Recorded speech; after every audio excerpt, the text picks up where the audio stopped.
I need some traction. Hey everyone, Lloyd Lobo here, co-founder at Boast AI and Traction. Today's Traction webinar is brought to you by Boast AI and Launch Academy in partnership with Growth Blazers. Folks, as you're tuning in, please click everyone and introduce yourself. What does your company do? What you're looking to get out of this session, where you're tuning in from. And if you have any questions, hit the Q&A tab and type them in the Q&A tab. We'll take them at the end. Our speaker today has a great set of slides. Lucas here is the co-founder and CEO of Darkroom. It's a vertically integrated digital agency pioneering the next generation of consumer-facing brands. Over the last 4 years, Lucas and his team has been responsible for generating hundreds of millions of dollars in market value for some of the most innovative brands in the world through service, investment, and advisory engagements. And Lucas has spent the last 6 years building cross-functional service-based teams across 4 disciplines: brand and identity, digital products, creative production, and growth marketing. And today he's going to tell us all about how to launch and scale successful D2C brands. And then if you're in the B2B space, how do you take some of those big brand principles and apply it to a B2B brand? So Lucas, without further ado, take it away. Yeah, thank you, Lloyd. Thanks for that introduction too. Appreciate it. I have a couple of slides here just to kind of guide the conversation and presentation. We'll probably spend 15 or so minutes just talking about the agency, some of the different brands that we work on, just giving everyone some insight in terms of the day-to-day of what we do. And then, we can open it up to Q&A and have some more practical conversation around strategy and other things we might want to talk about. But I wanted to give everyone a little introduction on myself beyond the beautiful introduction that Lloyd gave. I'm Lucas. I helped found Darkroom in 2018. I'm our CEO. I'm from Rye, New York. This is also my first time doing a webinar, which I thought I'd be doing a lot more of these during COVID. But apparently not. And my job at Darkroom is really maintaining the growth of the agency. So business development partnerships, a lot of our strategic engagements with new brands and what we're doing on the venture studio side of things. And then ensuring that our services are, the most cutting edge and providing the most value to our customers. Darkroom, we are a vertically integrated agency. We focus specifically on growth marketing, although I'm going to take you guys through a variety of our different functions in this presentation. We're one of the fastest growing agencies in the US, and we are really centered around New York and LA. We're going to talk a lot about D2C, a lot about branding, and some of the important key indicators that I see just in terms of determinants of success. But I think these are a lot of what we're going to talk about is going to be widely applicable to SaaS, B2B, other sort of verticals that, where brand is really important, which is almost like everything that we're doing today. So at the heart of it, Darkroom is really serving 2 major functions. We're creating brands, launching new brands to market. We're doing about 24 in 2022. And then we're growing existing businesses. We've had the pleasure of working with some of the fastest growing brands across CPG, retail, health and wellness. There's a lot of different examples I'm going to share today. Most of the brands that we work with are venture-backed, and they're usually mission-based or attempting to be, or community-driven. We also design a lot of merch. So if you guys are interested, just let me know, and I will give some merch out at the end of this chat. I should be wearing this hat right now, but I'm not. I will be soon. So here's an example of some of the different clients that we work with across verticals, and I think how the way in which we work is kind of the same for every single one. So Crate & Barrel, multi-billion-dollar organization, really focused on the retail space. Necessaire, sexy product, hair wash, body wash, Series B plus organization, mostly direct to consumer. Nightscope, their IPO is coming up on NASDAQ. Actually B2B products. It's a security and defense product, but there are some consumer elements in here. And then Olipop, which just announced their Series B $30 million round with an awesome syndicate of celebrities. and a fun, differentiated soda brand. So these are all different customers that we're engaging with, and we're working with them in the same exact way. So what we do is we really have this four-pronged approach that covers branded identity, digital products, creative production, and growth marketing. We believe these are kind of like the four fundamental aspects of digital marketing in 2022. And the present state of D2C is hyper crowded, and I think you see this with just low barriers to entry. By virtue of just the Shopify ecosystem, everyone is launching new products to market. There's a tremendous amount of venture dollars flowing into this space. So really maintaining differentiation and becoming a product leader is harder now than ever. And what we find is in order to have that successful marketing really starts with brand at the foundation of growth. So this is kind of what we try and reverse engineer with our clientele. And one of the things that I'm going to focus on today is how do we create brand. When we work across brand launches too, I think a lot of people that I talk to and entrepreneurs I consult with, the questions revolve around when do I want to launch paid acquisition? Should I be more D2C or wholesale focused? When do I break out that channel? What's the deal with Amazon? All of these different questions that founders are trying to navigate and figure out. I want to keep it really, really concise and clean today and say that if you don't figure out brand and leverage brand as an asset on your balance sheet and as a way to stimulate and create community, those other things don't really matter. So that's where we're going to start today. I think a brand that we've worked with that has done a great job of this is Vibes. And I credit, Jonathan Eppers, their founder and CEO, for really being so critical about the identity that he's crafting. But they've done a great job at using this elemental piece of their brand and their ethos, which is to create, beverages that stimulate mind and body well-being in this, increasingly hectic, crazy world. How do we kind of reflect that in the identity? And they're doing that in a great way with their use of white space. The digital product is a direct reflection of that, and the way that they utilize content on that site. And then creative and growth are direct extensions, and really interesting downstream communications that are totally in line with the identity that's been created and forged. Similarly, Olipop, which we kind of mentioned previously, we can kind of go in with them and talk about, leverage all of the legwork that they've done on the brand marketing, on the brand building side, to come in and figure out how are we going to expand into different demographics across, our Whole Foods channel. How are we going to really kind of blow this brand up and scale sales through top of funnel acquisition strategies? Well, the first thing that we look towards is brand and what they've cultivated, and how can we leverage that and build upon it to reach these new audiences through creative expression. So that's kind of one of the ways that I think Olipop has done a good job of leveraging brand. And then similarly, this is another brand that we launched to market early last year, GSDQ. They've been on a really impressive growth clip just in the short 8 months that they've been around. Apparel space, so hyper competitive, especially considering the price point. So how can we take a brand to market that has zero brand equity, zero ad recall, zero brand awareness, and scale sales solely through a direct-to-consumer channel?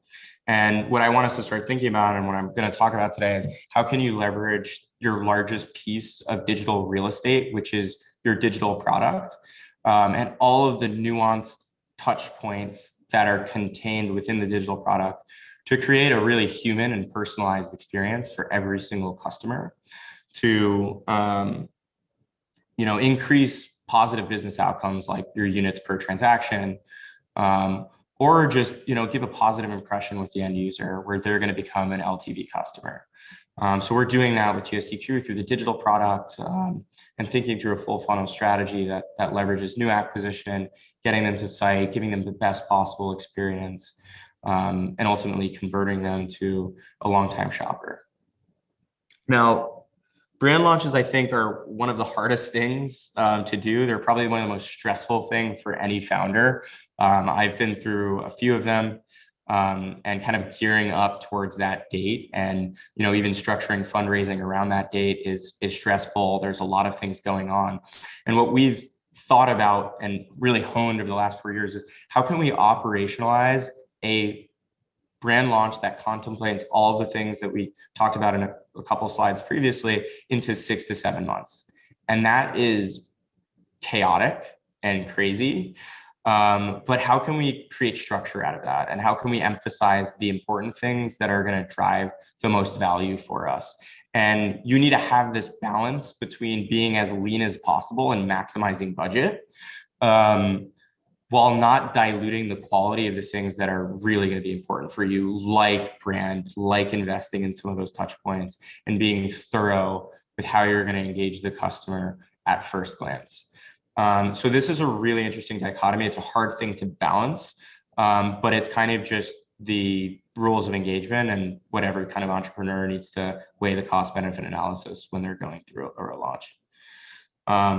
And what we find in working with a founder, and I think good business is different than good brand. Brand can really stimulate and elevate a really great business plan and a really great set of operators and entrepreneurs, but it can't really happen vice versa. What we start is that foundational chip, that vision from the founder, that why of why they want to create a product leading brand, why there's a space in the marketplace, what led them to this moment saying, I need to go out and dedicate my life to starting this product, or the next 5 years until acquisition or whatever it might be.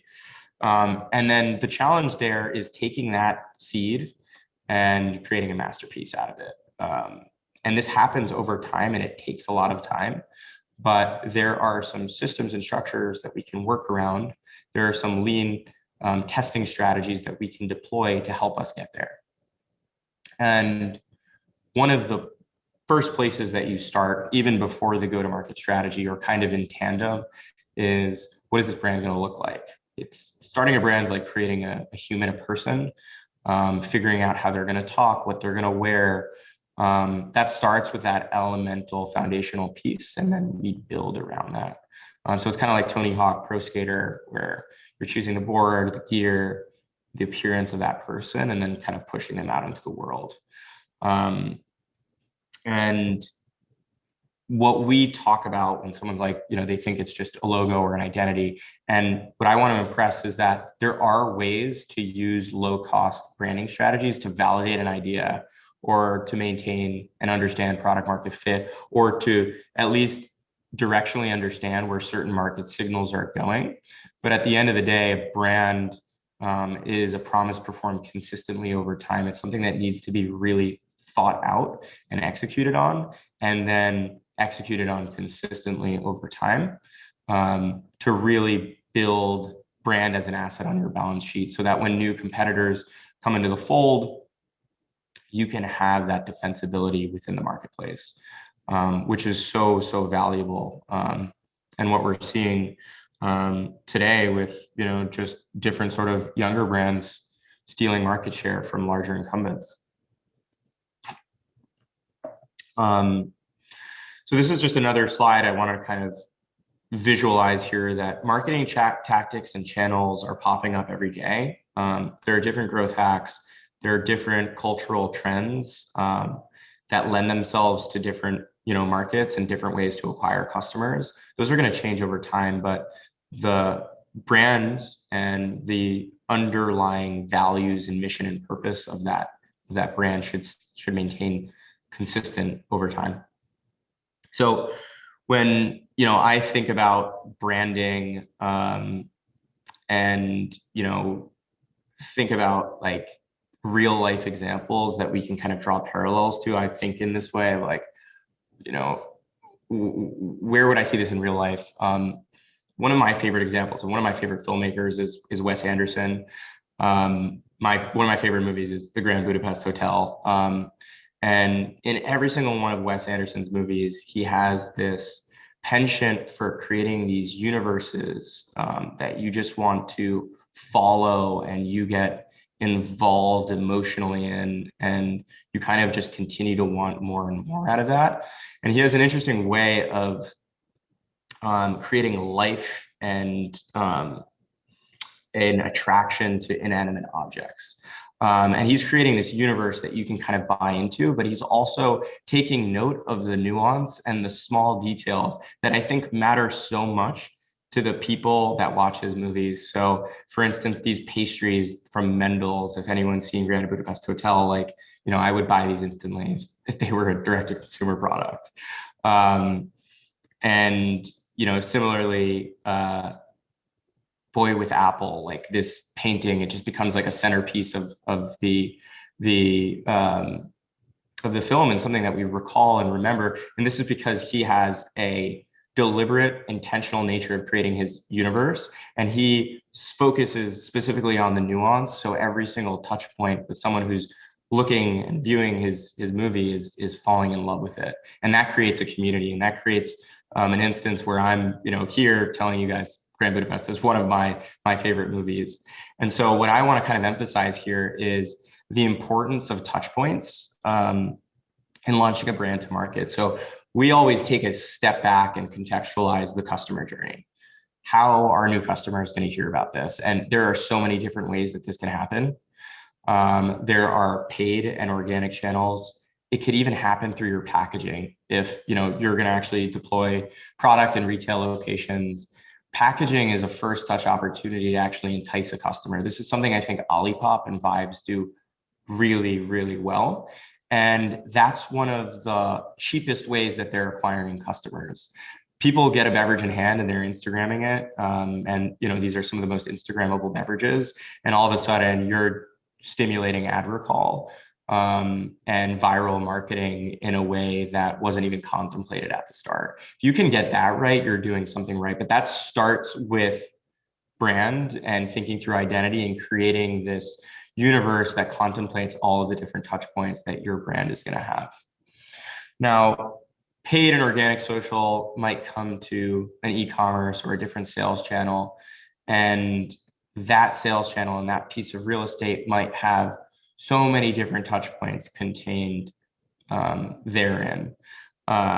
This is things like voice, like transitions, different visual elements that, you know, us as marketers and branders are considering and thinking about, and understanding that these interactions need human and personalized elements. That's what customers crave, especially when everything today is online. Even if you're launching wholesale or retail, and direct to consumer is just going to be a way for you to communicate with customers, 70% of customers are making purchasing decisions based and looking at your socials or your website before they are.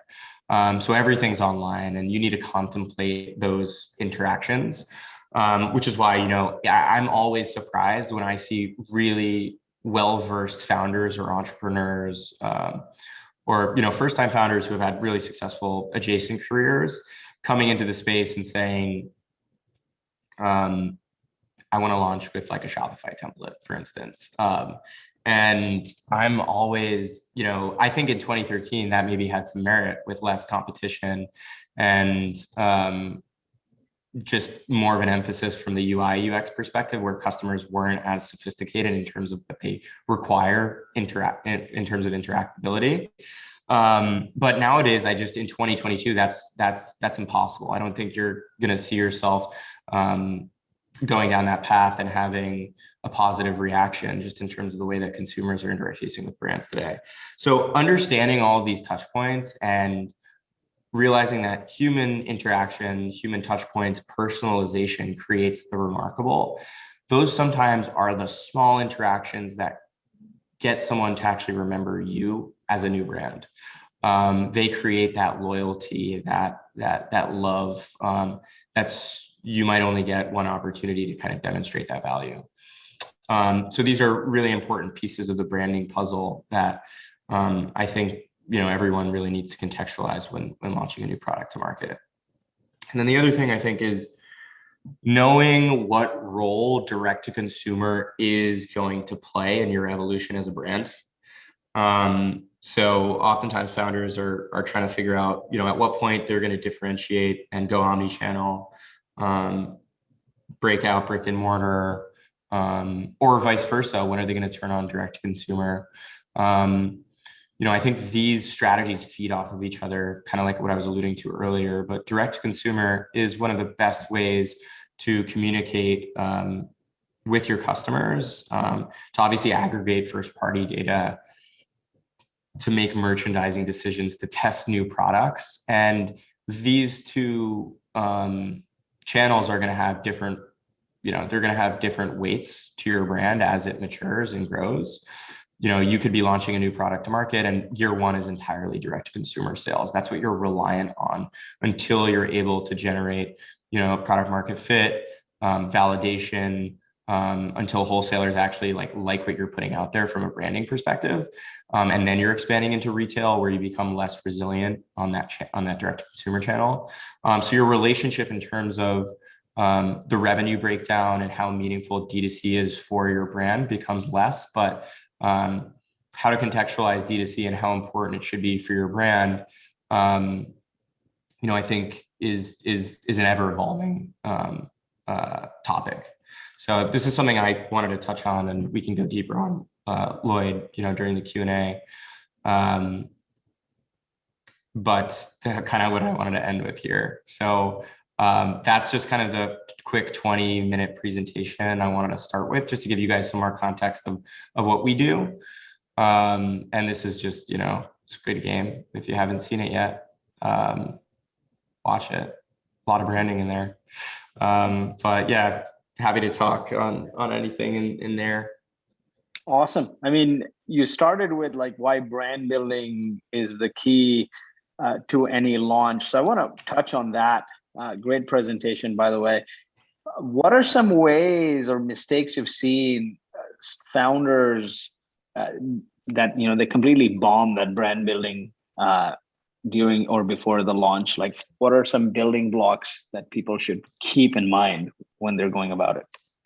Yeah, I think some of the things that people like really need to watch out for, there's a misconception. I think most seasoned direct to consumer founders like understand this, and the importance of branding and how it can have positive effects on things like LTV, repurchase rate, customer acquisition costs. Like we see those things in the metrics, and we do tons of brand lift studies to validate that. But when you're a first time founder, or you're coming from a non-branding specific industry, I think it's easy to assume, okay, a brand is a logo, typography, maybe some iconography.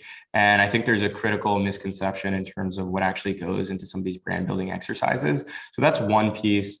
I think trying to cut corners is also another critical piece that I see, where brands just try and cut corners on deploying a Shopify or Squarespace template, and it's not going to give them the customization that they need with the site, or even with actually demonstrating the identity that they invested so much in. So it doesn't logically make sense. And then I think just half-assing the brand engagement. Like if you have someone who, you could potentially create a really good identity from an aesthetic perspective, but it's not actually rooted in strategy. So it's not actually like connecting to the psychographics of your customer and then strategically what the infinite game of the brand is. So I think when you start, you need to be thinking about, what is my infinite game as a brand? What am I trying to do? What world am I trying to create? And then from there, how are we going to manifest that? And the way that gets manifested, the way that manifests is through stories, symbols, and systems. Those can be visual, those can be verbal, those can be communication based, but those need to filter down strategically to every single downstream communication, from your email marketing to your paid social advertisement. And I think that's a critical piece to get right up front, because when you start running and want to spend on acquisition or other sorts of channels that are going to be revenue driving and going to be necessary, you're going to end up wasting a lot of time and money working with partners who truly don't understand the foundation of your brand and don't know how to propagate it, because you didn't do the legwork up front in terms of laying out foundations or guidelines for those partners. Ultimately, tons of different marketing partners are going to touch the brand. They could be internal resources, external, whatever it might be. it needs to start with a thorough foundation up front to inform how you're going to get communicated through all the different channels that are active today, whether it's TikTok, Instagram, the actual website, et cetera. Awesome. Here, a question on, Scott asks, as someone about to soft launch a fun clothing sport brand, talk more about utilizing platforms such as Shopify and others versus building your own site. And you talked a lot about this. I mean, Shopify is given, basically convinced the world that everyone can be a DTC entrepreneur. There's companies like Clearbank that's helping you fund your ad spend. So talk more about like, what is the benefit here using Shopify? At what point do you create your own site? Because you don't have a lot of resources when you're starting out, right? Yeah, I think it really depends on like what business you're trying to run. Like, is this a side hustle that I'm launching alongside my day job? And I just want to validate the product, and it's going to be, more of like a lifestyle or passion project. That's gonna, or are you raising venture capital and you actually have risk associated with not having a really well optimized site that's going to benefit you, 2, 3, 4 years down the line? I think that's the first question that you need to kind of rectify and really answer before then answering like, is the Shopify template okay with me, or should I build something more custom? For me, with brands that are raising venture capital or they're pouring a significant amount of resources into the web project, there's a massive opportunity cost in terms of getting the site right. I think if you're in CPG or a heavily competitive space where branding is like a massive differentiator, you want to have flexibility and you inherently want to differentiate the digital product and talk about your brand in the way that it deserves. You sometimes just can't do that with a Shopify template right now. You also can't do that with certain landing pages, like with Shogun, which is one of the leaders in that Shopify ecosystem. So, for venture-backed startups or for companies that are investing a lot of their own personal resources, I talk about the cost of not getting it right up front and then realizing 8 months in that your conversion rate isn't where it needs to be to actually generate, a profitable CPA for your brand. And that kind of comes back to the digital product. And then you not only just wasted time and whatever the delta is in terms of efficiency on what your customer conversion rate could have been and what it is now, but you're also, going to have to reinvest in the new site, and you wasted some time there. And that happens. That's natural. That's happened to me. So that's happened to me with not necessarily getting the brand right. And we've needed to tweak a couple of things after some learnings and being in market. So, there could be another strategy, and I think this is less relevant to venture-backed companies that, have runway and they have burn and they have fundraising kind of mapped out. But if you're doing a soft launch and you just want to validate before you reinvest, I think there's a time and place for a Shopify template. There's a time and place to test and to be incredibly lean about it. We do that through a lot of our, testing exercises or phantom brands. So, it just depends when to deploy that. But I think for the battle ready launch where you have a lot on the line, having that flexibility and knowing that your largest piece of digital real estate is as dialed into your brand as possible is, a good place to be in. Definitely. You mentioned flexibility a few times. Can you tell us what you're referring to when you say flexibility, Shopify versus your own kind of thing? What kind of flexibility are we looking for?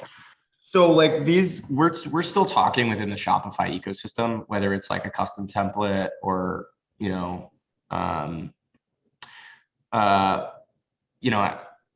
whether that's an actual template or a custom template, or if you're actually trying to build like a headless commerce, platform that, pieces together different carts and such. I think Shopify is a great ecosystem. Like you have all the tools that you need to be successful within there. And a lot of the largest growing brands have built on those platforms. When I say flexibility, I really mean like, as far as like, okay, so let's go back to the Grand Budapest example. So that universe is super nuanced. Like the level of detail that went into like costumes, set design, different sort of props, styling, it's all there. When you're really investing in your brand and then you're going to say, okay, we're going to take this awesome brand and then use a Shopify template, there are things that are going to get lost in translation because you're essentially using a template that hundreds of other brands are going to use. You're also not going to be able to have the native function to customize certain touch points that actually might drive incremental revenue for your business, like being able to customize, a cart slide out to increase your units per transactions or your UPT. But more than that, I think Recess is a good example. That site's super customized. They're using CSS elements to like personify each of the beverages. They're all floating. Like people, like consumers in the CPG space, they care about that. A really well-designed footer with like a ping pong animation like that you can kind of play. I think I saw this on Starface. Like people care about that. It's like those micro interactions, I think, that really matter, that subconsciously just kind of reaffirm like this, I like this brand. I want to follow them. Those little micro interactions are really important. I think you can't replicate those with the template. Amazing, amazing. So another question here is D2C was hot, and with so many failures on the IPO trials like Casper and others, what are some key lessons you've seen for success? Because most D2C brands continue to be unprofitable. Is it because of too much customer acquisition cost? Yeah, no, I mean, this is a really good question. Casper, they had an offer on the table for $1 billion acquisition from Target and then declined it. And, after the IPO, worth less than half of that. And by the time Casper IPO'd, I think there were something like 150 other boxed mattress companies in the space. And that's by virtue of like, access to easy manufacturing, low MOQs, being able to launch a Shopify stuff, all of these things that we're benefiting from in the entrepreneurial ecosystem of saying, I have a new idea, I want to launch it. But the fact of the matter is like customer acquisition costs like are going up because the game is changing, where you have more legacy retailers understanding direct to consumer. They've caught up. So it's not like you could scale like, it's 2015 in your Casper. And, the same D2C playbook of like, just run best practice, have a really clean website, run performance creative is not, as profitable as once thought. And it's because of that rising competition. And it's because customers are just smarter nowadays and they're inundated with ads now more than ever. I still think for savvy marketers, there are really, really good ways and profitable ways to leverage direct to consumer off a launch. I see that happening. You need to be a smart business person. You need to have really good unit economics. Like I think that's foundational, but you could launch a brand right now through TikTok, organic traffic, through singular content creator with zero paid acquisition. I think you probably want a retargeting mechanism and there are certain other things that you could do in there, but there are definitely ways to scale a brand. Now, I think over time, and the reason I had that slide about like the relationship between D2C and retail, over time, like I think omni-channel needs to be a part of every single strategy. Like you can't, I think gone are the days of just relying on direct to consumer as like a way to scale profitably. I'm seeing this in brands that we're investing in and working in, and they thought about retail too late. And that's stymieing their profitability and their ability to break even. So I think when you're starting the brand, you just need to realize that you need to have a firm understanding of the direct to consumer and retail landscape and just figure out strategically, how am I going to acquire customers? What is my threshold for, spending? And then when am I going to leverage omni-channel? And I think that starts with branding too, like with the packaging example. And today, now more than ever, we have great access to data. And I think that's one of the advantages of D2C. So I think it's definitely still possible. Just you need to kind of be aware of how the market's changed. Definitely. I want to get into some low cost acquisition strategies. I like what you touched on there. When you're starting out, maybe you find some low cost ways to validate, but when you're going for a big launch and if there's a market opportunity, you should make sure that everything looks pristine and you don't have to reinvent the wheel or go and change things, because changing things can take a lot of time if it's not flexible. But let's dive into some low cost acquisition strategies you've seen work really well pre-launch. Yeah, I'm going through one right now for an internal brand at Darkroom. We have a really compelling concept around a card game, actually, which is like the lowest barrier to entry. There's obviously like some IP there, but in terms of manufacturing, it's great. And one of the places that we like to start with the brand, like I was talking about. I think that's the foundational element. When you have something more interactive, like a card game, it's easier to make those playful, touchful interactions around like the ultimate mission of the product. But we start with a lot of low cost validation. So pre-launch, we're validating copy, creative, actually trying to understand what conversion rates pre-launch are going to look like on landing pages to make sure that by the time we launch, we have, X thousand of email subscribers or people who are interested in product. And one of the things that I find with early stage founders is like, they're so gung-ho sometimes about just, launching paid acquisition or actually spending critical marketing dollars in a high scale way when they haven't even done a lot of the early validation in terms of, or they haven't even built landing pages or deployed them and figured out what copy is going to resonate most, what messaging is really going to entice someone to say, I need that product. And it might be different for tons of different audiences depending on the channel. The landing page and the creative might need to be different per channel. Someone coming, clicking off TikTok, coming to site, coming through a landing page, that lander is going to look totally different than someone coming from Facebook or Google, for instance. Messaging needs to be different, button placement, size of text. Those are things that you want to contextualize and do early on so you can be efficient with your marketing spend. I think about early stage startups as needing to be as efficient as possible with their marketing dollar to make sure it goes farther, faster. And that's a question about being diligent and taking the time to validate value propositions, copy, landing pages, different sort of lockups, things like that. Definitely. Now, in terms of the specific channel for acquisition, right? Like paid advertising, every year it seems like the ROI is going down. Maybe it's like going half, right? It's costing you twice as much to squeeze the same output.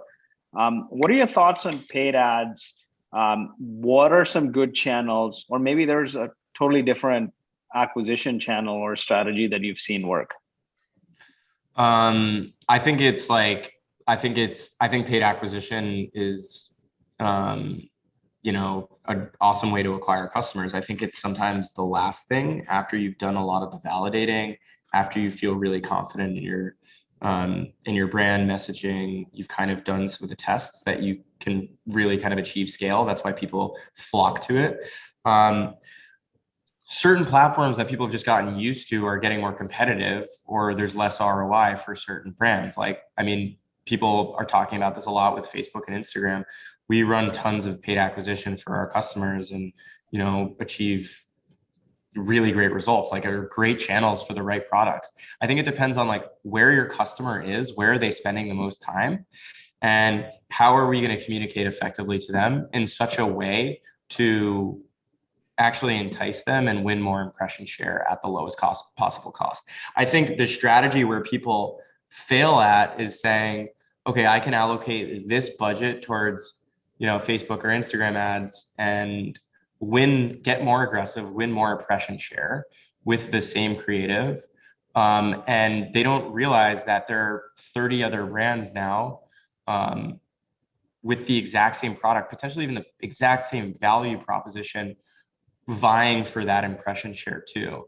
and they might have better creative than you, or they might just be newer and be messaging better. And so they're winning bids over you. And that's what's kind of driving costs up. So, I think all channels really work. We are kind of platform agnostic. We buy cross channels. There are a lot of different ways we deploy viral marketing and organic ways of acquiring customers, but it definitely works. It's just, a question of, have you done the legwork in terms of, validating what value propositions really resonate most with your customers? Is your brand good? Are you thinking about creative in the right ways? Is your creative platform optimized? Like, there's so many different things that go into it. And then, simple things like, are you giving asset variation with your hooks? Because customers they have such short attention spans these days. So are you properly testing? Those things are all really important. But I definitely think acquisition works. And these channels, some might get more expensive, but there's new ones popping up. Yeah, and I like this concept of varying your creative. A lot of people keep running the same thing, but you got to get creative. Maybe you opt for video. Maybe you do something that ties to them very emotionally, right? So there's a question here around: is there a milestone you should meet before you go heavy investing in paid ads? I think you should do a thorough amount of validation just on, like, I think you can leverage paid ads. Like, if you're kind of not at a point where you're ready to spend $20,000 plus on paid acquisition, but you want to use it as a channel to validate early assumptions around like product market fit or messaging, like, deploy it in that way. It can be very powerful to reach some level of statistical significance. But I think before that even happens, like, you need to dial in the brand. You need to ensure that whatever traffic you're going to drive people to, whatever digital product you're going to drive people to, like landing pages, are optimized for that audience and are communicating the unique value propositions of your product. It's a convertible funnel. And then from there, I would use small tests to validate creative, like copy or video or statics, whatever it might be. And then once you start to see positive indicators, and this should come in unison with what customers are saying about your product, and also the unit economics of your product. Like, is it in that sweet spot of AOV? Do you have different ways to bundle? Then I would, have a confidence interval of saying, okay, paid acquisition can be successful for us, and we're capitalized in such a way where we can try it. Is there a dollar amount you look for as a no pass fail or no go no go kind of thing? Like, I think you need to have runway enough to validate the channel. It takes some time. Like, testing is important. You want to leverage the power of the machine learning capabilities of some of these ad platforms, which just takes time. So yeah, I mean, before you hire, it also depends on like who you're hiring. Are you using external teams, internal resources? That's going to determine what your spend threshold is. But I mean, I think the spend threshold for platforms like Instagram and Facebook have increased over time, where you just need to have a relative threshold of budget in order to win that impression share and learn in the way that you need to. Definitely. Now, what are some good examples you've seen of organic and viral tactics that work really well? Maybe it's as simple as paying some Instagram influencers or TikTok influencers to pose with your product. Yeah, I think TikTok is really interesting. I think you could go through the For You page on TikTok, and if you see people, whether it's influencers or actual brands dialing in their TikTok strategy, there's a strong chance they're moving a lot of product.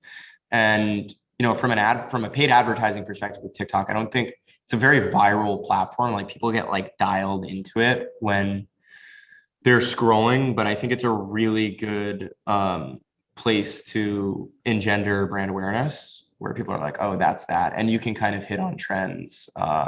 And some younger demographics are just being more accustomed to shopping via video, and that's a great place to test. And if the audience is there, it makes sense. In terms of specific examples, none are really coming to mind right now. I would just have to kind of look at my For You page, but I think, people are moving a lot of product on that platform. And that game example that I was just telling you guys about, that's going to be a testing platform where we're just using real life scenarios and thinking about our acquisition channel as really just an organic channel. How can we create organic creative that just feels native to that platform? So for the game, it's very intense. Like, people get heated. We're just going to film videos around that and make it incredibly organic. And I can guarantee that they're going to generate millions of impressions, millions of views, just by virtue of the content. So making an ad not even feel like an ad, really impactful and powerful. And that's not going to cost any money to deploy those. Definitely. Couple of questions here I want to take. What are the basic steps to define your brand passion in a succinct message? Typical process you go through to turn passion into a message? So we have frameworks for doing that. That is the life work of my co-founder, Jackson Corey. It's really impactful when he goes through that process, but there is a really rigid framework that we have as an agency and we deploy, and it filters down to direct to consumer brands and like how they're going to market themselves. But I think you need to start with your mission, your values. Think of the brand as a person. Like, what was it put on this earth to do? What is it driving towards? What future? And then if I was going to describe that person, how would I describe them? And then from there, if you put those thoughts onto paper, you can begin to form a persona around that person. What type of people are going to look up to that person, are going to want to follow, are going to be in that community? When you start thinking about brand as a person, I think it gets easier to start forging some of these things. Now, the hard part is actually having that manifest itself through visuals and making it cohesive. And that's where I would bring in a professional. Couple of questions here on the tech stack. There's actually a number of them. Do you have a tech stack that you recommend for first-time founders? Have you seen any of your brands grow using primarily organic methods? Do you advise brands on more technical matters like production and distribution? So let's take the first one. What is your recommended tech stack? So for D2C ecom brands, I have like a whole list of different tech that we use, just as like a foundation, which I can share with whoever's watching this. But we operate a lot in the Shopify ecosystem. We'll use Settle for cash flow management. We'll use Recharge for subscriptions, Dovetail for influencer. There's a ton of different technology that we use that I can kind of go into detail if anyone has a specific question on. And then what was the second question, Lloyd? Actually, let's stay on the tech stack in a bit. Like, actually, maybe give us a couple more sentences of commentary on how you leverage each of those products. So yeah, I think about it like an ecosystem. Like, tech is, I want it to be integrated as much as possible because that's where a lot of decision making is going to happen. It's where a lot of data is stored. So if you're in the Shopify ecosystem, I think about data partners, and then I think about like marketing partners and my MarTech stack. And I want to make sure they're all, they have integrations, the APIs kind of communicate, maybe they have native integrations. So I'll give you a good example. We've used Dovetail for influencer. We can seed product directly through Shopify. We do all our influencer discovery, influencer management. We can create easy briefs. Then we'll seed product directly through the platform. And then we can actually create a community for the creators that are doing really well.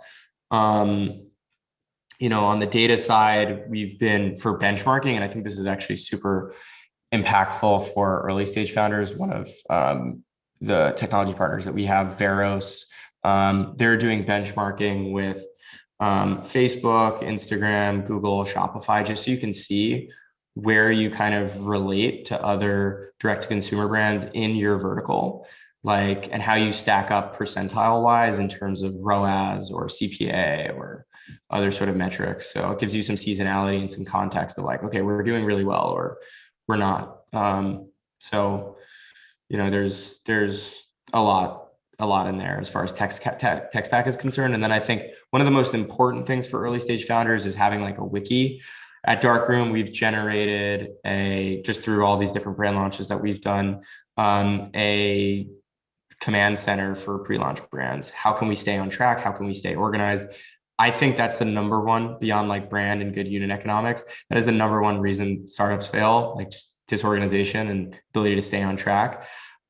So we kind of leverage Notion and all of the custom properties along with it to create really rigid databases where you can store finance information, product merchandising, all of the different marketing channels you're working on, cycles, reviews. It's pretty powerful. We've worked on that for a while. So a couple other questions here are, what I think I took this one on brands growing using primarily organic methods, and what are the top ones you've seen? But do you advise brands on more technical matters like production and distribution? Like supply chain production? Yeah. Depends on the industry. Yes, we have integrations with manufacturing partners. It's actually a big pitch. It's a big push for us in 2022. So we essentially have a venture studio as a service, a lot of executionary marketing. Next step for us, integrating with manufacturers. So we've done that in a parallel fashion with some of the largest private label manufacturers in that space. We have some expertise, like we provide advisory and oversight. We've launched our own brands to market. I'm going to, Italy in 2 weeks to look at shoe manufacturers, which is weird and bizarre, but we can advise on some of those things. But as far as the agency is concerned, we're really focused on like, you guys focus on product, you focus on unit economics, creating a great business plan. We're going to focus on like evangelizing you. You talked about leveraging brand for product market fit, and there's a question: how do I make sure I have the right idea? I get the right idea for a product market fit and brand that lasts. I don't know if you had any thoughts there. I think there are utilitarian products where like you're meeting a clear need in the market, and it's going to be successful for those reasons, because you're meeting a need like a good entrepreneur, and providing a great solution to that problem. There's also awesome ways you can communicate that. I saw someone had a question about marketing and application. You can communicate that utility through paid acquisition, through quick short form advertisements. What is the product? Why is it the best? What problem is it solving, and why is it the best solution to that problem? You can do that through advertising. And you don't necessarily need to have the best brand. Some of the best businesses, they don't necessarily need the best brand. However, I think branding is fuel on the fire, where you can get brand market fit, where people are just like, I love this, I want to be a part of it. You can galvanize people, get them in on that mission. And when you have that product market fit and brand market fit, like it's kind of a perfect union. What's your take on Amazon and the best way to utilize that space for a new brand? I see a lot of brands launching products and Amazon as a channel. Yeah, Amazon's a really compelling channel. I again think it starts with the product. What type of product are you? Are you going to live within the Amazon ecosystem? And is that going to be a great way for you to kind of optimize that and grow that way? The types of brands that we work with that are very community driven, brand driven, you don't have that digital real estate on Amazon to create that relationship with that customer where the touch points are super, super meaningful. So most of the brands that we're starting with, Amazon is in their track and their sites, but they start direct to consumer. There's also a lot of data advantages there too. Definitely. Awesome. We're almost at the top of the hour. Any parting advice? What's the one piece of unconventional branding and marketing advice you give out and most people don't take it? but should?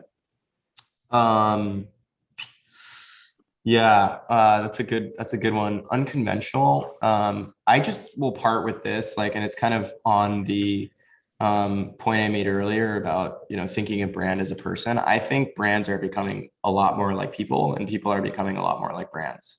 And if you can find that unison and way to leverage both to your advantage, I think it's really, really powerful.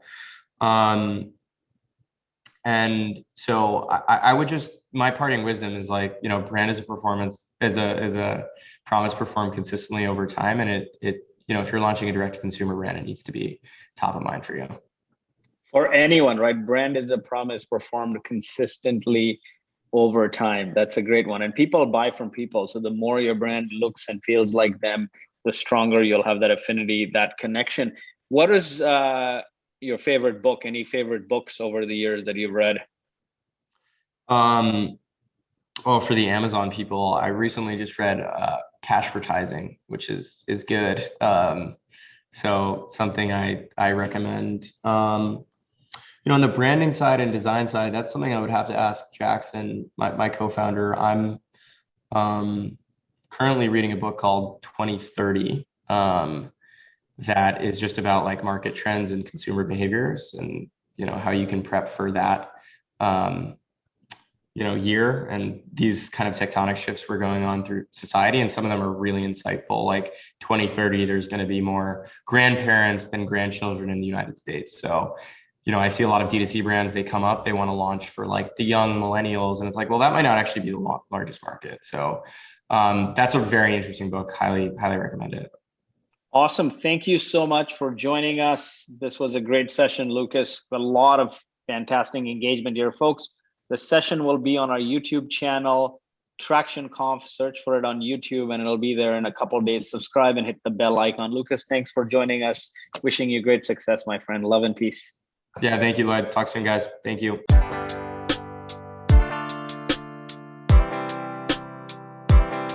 I need some traction.